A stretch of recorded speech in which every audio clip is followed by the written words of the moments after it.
This is the Lone Creator YouTube. We hope this video helps. You start by opening Facebook and signing in. Make sure you use a profile that can access public pages.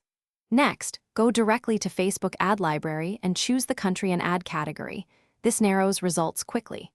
Once done, type the competitor's Facebook page name or their domain into the search box. This is the precise handle that returns ads. You're now positioned to view active ads and the ad count, so proceed to examine creatives and copy. Once you see a list of ads, apply filters for active versus all ads and select a date range to focus your analysis. Then click individual ads to inspect creatives, ad copy, start dates, and where they ran, feed, stories, or audience network, so you understand placement strategy. Make sure to save examples and take screenshots.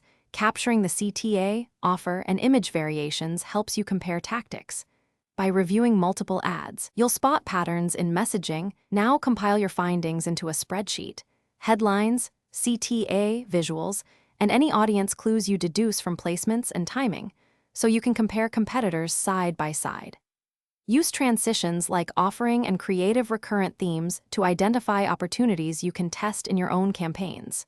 If you can't find expected ads, make sure country filters, ad category, and spelling of the page are correct. Also expand the time frame because some ads rotate or pause, and then recheck for archived entries. Thanks for watching. Consider subscribing if we helped you.